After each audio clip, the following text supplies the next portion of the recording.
Welcome to the Medical Mnemonist podcast, brought to you by Med School Coach. Each episode, take a journey into the top techniques for medical mnemonics, study skills, board exam tips, and accelerated learning in higher education.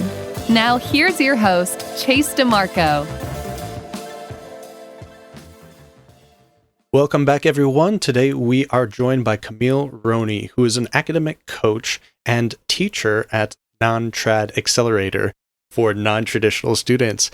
She also was able to get her GPA up from a 2.3 to a 4.0, and now helps other students go through this process. So, Camille, thank you so much for coming on the show. Thank you so much for having me, Chase. And I said all of that correctly. nontradiaccelerator.com, I believe is correct. Website. Yeah. Nailed it. Awesome. Well, I think the first question then is really just to explain what a non-traditional student is. It's much more common than it probably was many years ago, and I've also heard many different definitions of what a non-traditional student is. So what do you consider non-traditional student? What leads students to become this terminology? Yeah, excellent question. I like to take a fairly broad definition of a non-traditional student. To me, that means someone who is pursuing their dream career and going back through academia to achieve that. However, they've also got major responsibilities outside the classroom. So maybe they're a parent or the sole care provider for their own elderly parents. Maybe they're working on the side, whatever big major responsibility they have on, that's impacting their academics in one way or another. Got it. So an example like this in healthcare is often students, either before or after taking their MCAT during pre-med, they might take a break to do some research, or even during medical school, they might need to take a break before or after some exams to gain more experience, or just to raise a family, to earn more money. All of these sort of categories, basically, if you don't go straight through without any hiccups, you can be considered a non-traditional. Absolutely. Or maybe you've already had a successful career like myself and have now chosen to go back to school to pursue medicine. Yeah, that's a non-traditional student. Got it. Well, then I think the burning question would be, how do you raise your GPA from a 2.3 to a 4.1? Yeah, it's a 4.1 now.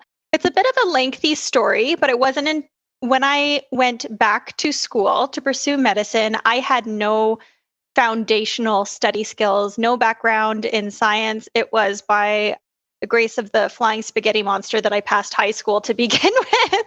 So I basically had no study skills.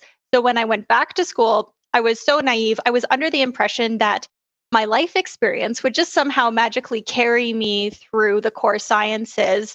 Obviously, that was not the case. And it wasn't until I had my son at the end of my second year of undergrad, like literally days after that exam, I knew something significant had to change if any medical school was going to look at me seriously. So what I did is I invested in myself majorly. I took a ton of online study courses. Like I got obsessed with learning how to study. And now because I had this newborn and I'm trying to balance nursing with my classes and all that kind of thing, I had to get very intentional with my time. Essentially, I trained myself to become exceptionally productive in short periods of time and made those what study time I did have available to me exceptionally high yield, like straight to the point, no fluff. And I learned, I taught myself how to speed read and all these other techniques that I'd love to introduce to your audience. And I actually now, I study like at a fraction of what I had been before. Don't get me wrong, I was working my butt off at that 2.3 GPA. If I can give you this visual, like my husband and I would go to the grocery store, I would have him drive and I would be in the passenger seat with my calculus textbook open, like on the way to the grocery store. So you can imagine the productivity in that quote unquote study session was practically non-existent. So it was all about how I approached my studies. I didn't magically become smarter, anything like that. It was a big mindset shift. And then I taught myself the skills. Got it. I love the Pastafarian reference there. Um, well, I think it's interesting, and especially with the population that generally listens to this podcast, are often, they're in pre-med or med school or another healthcare profession. And a lot of times during undergrad, you don't realize how inefficient your studies are because it's enough to get by, or has been up to a certain point. And yes, we're never taught really how to study properly for the most part. And even a lot of our instructors they're not educational psychologists, they're not cognitive psychologists that know about learning specifically. So there's just a lot of lack of transparency or lack of information for them. So I guess the question would be, when students actually start discovering, hey, I'm falling behind, or I'm just completely booked just to barely keep my head above water, what should they do next? What are some processes or assessments, or how would you approach that? Step one, in my opinion, is to give yourself some credit. It takes a lot to get to wherever you are in the journey. Like, not everybody has gotten as far as you have. So first, kudos to you. Appreciate that. Enjoy the success that you've maintained thus far. And what I like to say is, you've already mastered a very specific way of doing things. And we now know the results that those yield.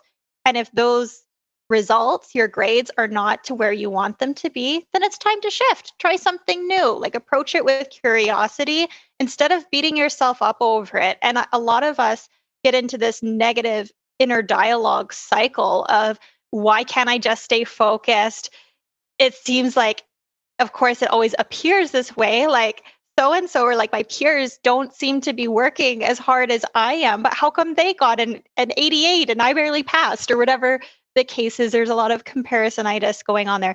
So again, give yourself some credit. And most of us have never taken a class called How to Read beyond the third grade, yet our skills have supposedly, the demand for those skills has gone up exponentially. So yeah, first, give yourself some credit. And it's time to start paying attention, one, to what that inner dialogue is saying, and two, time to learn something new. And yes, you're trying to learn something new with the course content you're taking, but now it's time to assess yourself and see, okay, is it really my study skills that is lacking, not where I want it to be?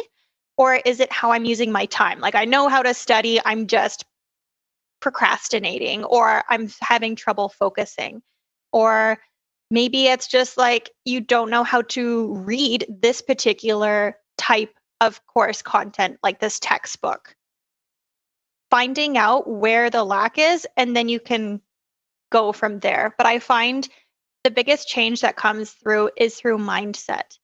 And a simple thing that your audience can start doing today is, while they're reading their course content, whether it be a textbook or lecture slides, whatever, as you're going through, just don't even go beyond a paragraph at a time without asking yourself, if I were the professor for this class, how would I make this little small block of content testable? Because when you're asking yourself that as you go through, you're not trying to, you read an entire chapter and then you think, oh, wait, what did I just, I zoned out for half of that, or whatever the case is. Yes, it takes a little bit more time, but then you're not having to go review because you actually comprehended it the first time. And in doing so, you're asking yourself and kind of looking at the content, upside down, sideways, and looking at it differently.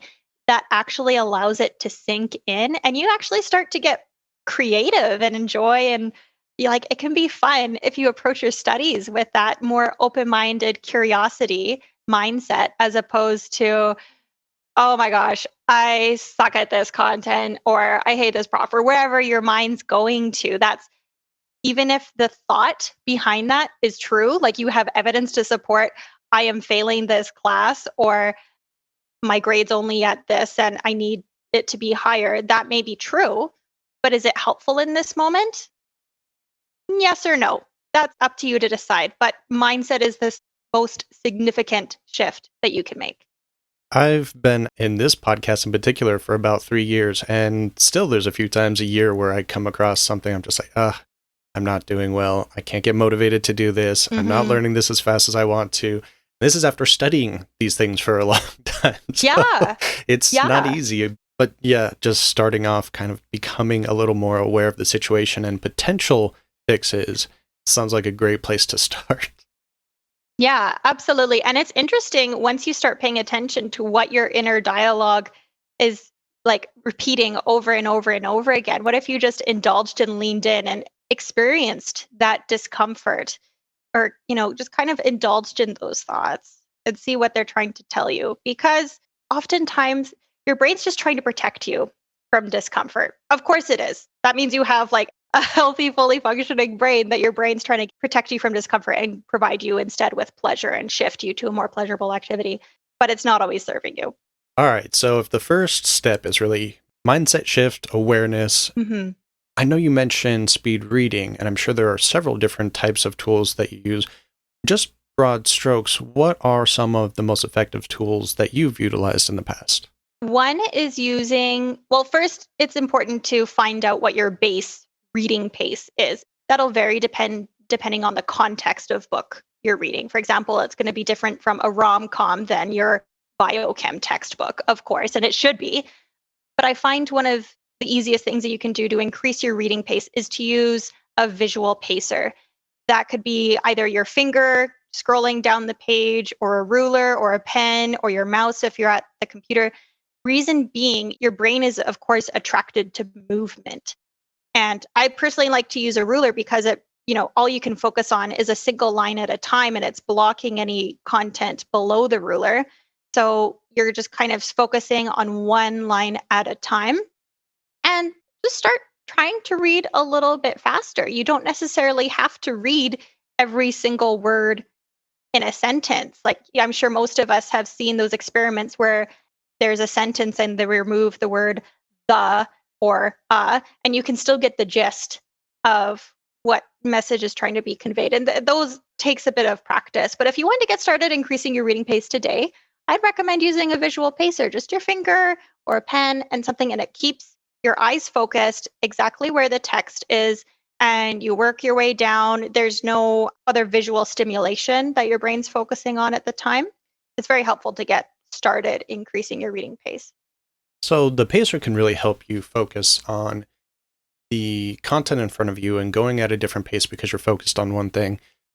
But at the same time, a lot of times increasing your reading speed, especially when you're first trying out any sort of speed reading techniques, can really decrease your comprehension of the material, especially because it's a new skill you're trying to develop. So it's going to take a little while. Do you have any tips for increasing or at least maintaining your comprehension of this material at a faster speed? Yeah, absolutely. And that starts with when you first sit down with the content. It's always wise to start by looking over the chapter headings, see what content is going to be covered, and start asking yourself your own questions about what you want to take out of that session. And also break up the time that you're sitting there and reading the content. There's no hard rule that says you have to read an entire chapter in one sitting, unless you choose to. That may be fine. But a lot of us like to use maybe the Pomodoro technique, or you just tell yourself, I'm only going to read 2 paragraphs at a time, and then I'm going to take a sip of water, or whatever the case is, and just break up the content. And that increases the recency and the latency effects of when you're studying. So you're more likely to retain that information. And when you have some questions of your own that you're bringing to the content, like, oh, I wonder why this is, or I wonder what the mechanism is behind this, you're now looking for the answers as you go through the content. And it takes practice. Like, anyone can glance at a page for half a second and then shut it and claim that they've just read it. That may be fine, but then you ask them questions, of course, and there is zero retention. It takes practice and it takes time, but because you've got a base rate foundation to start from, even if you only increase that by a couple words a minute, slowly that builds up, and then you get more confident and you can increase that rate exponentially.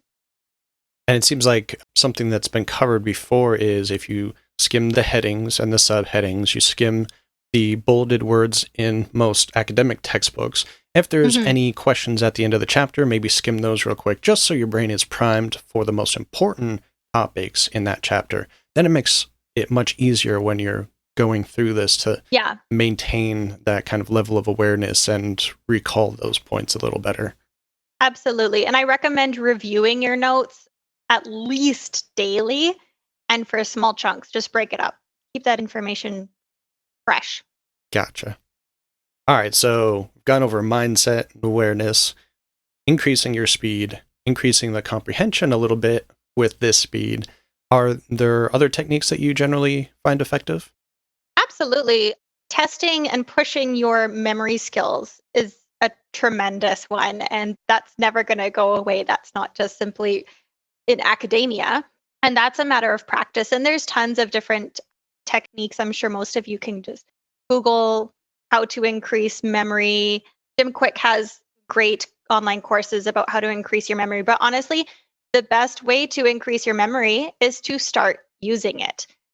It sounds simple, but most of us don't even have our best friend's phone number memorized anymore. We're so dependent on technology. So your brain gets better at what it practices, just like anything else. So I recommend people start relying on their memory a little bit more, at least implementing it into their daily routine and memorizing some basic things. Like maybe I'll remember one friend's phone number a day for a given period. And then you start to build that confidence and start bringing that back to your academics.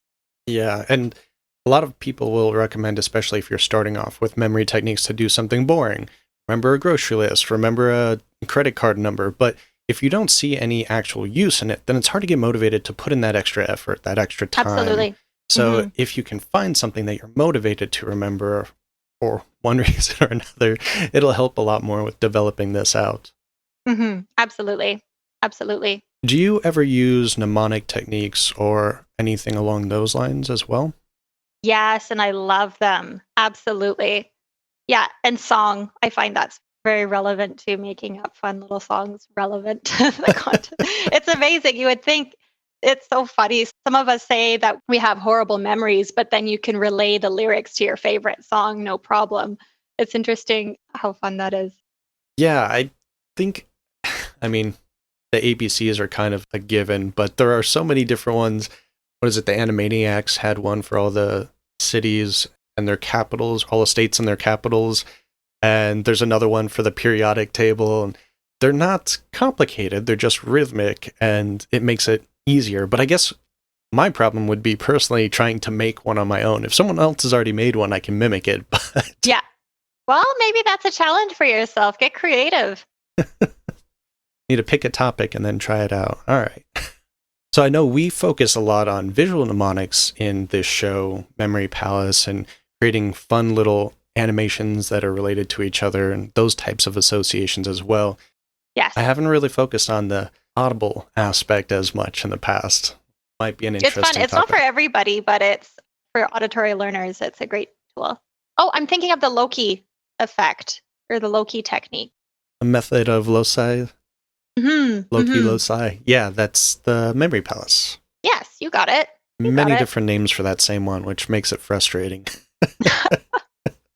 Yeah, placing things in locations is easier for us to really recall later on. You know where all of the furniture is in your house, for instance, or where this spatula is in your kitchen. It's just easy to remember locations much better than maybe text-based material. So strong technique, fun technique too, once you get the hang of it, but it's also for certain types of material, I suppose. All right, then I think we've covered quite a bit here. I'm curious, do you have any other topics that you generally use with students or for yourself?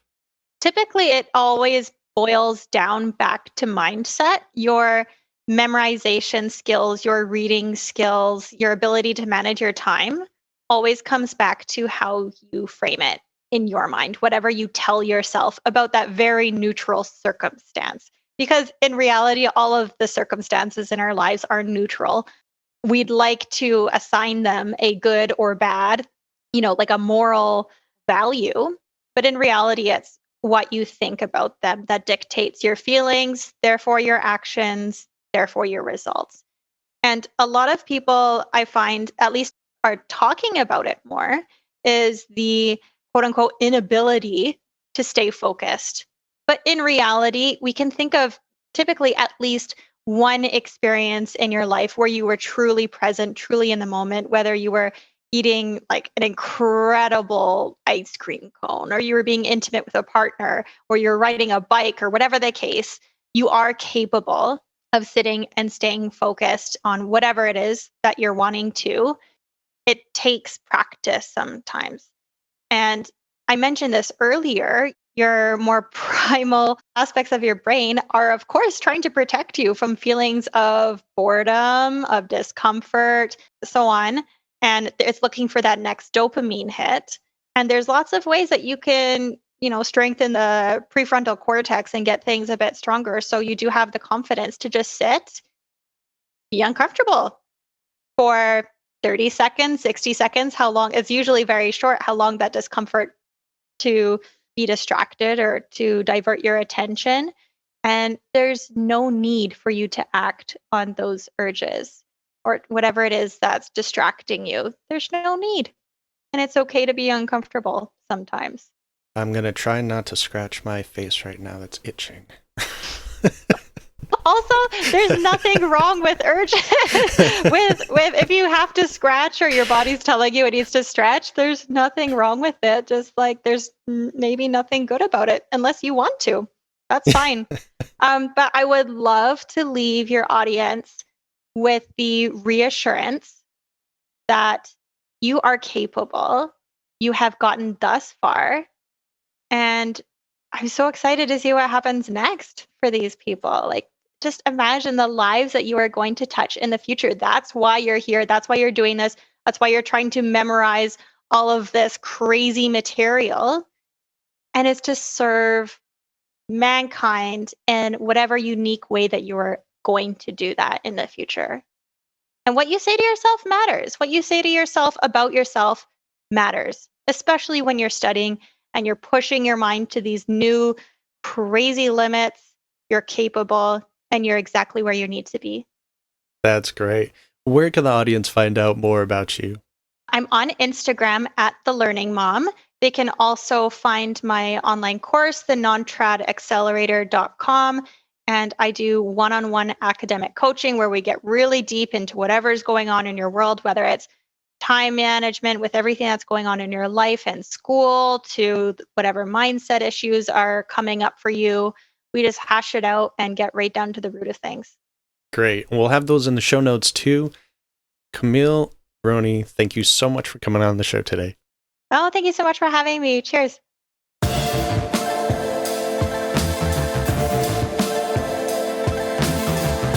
The Medical Mnemonist podcast is powered by Med School Coach. To access Med School Coach services, including USMLE tutoring and residency admissions advising, visit our website at medschoolcoach.com.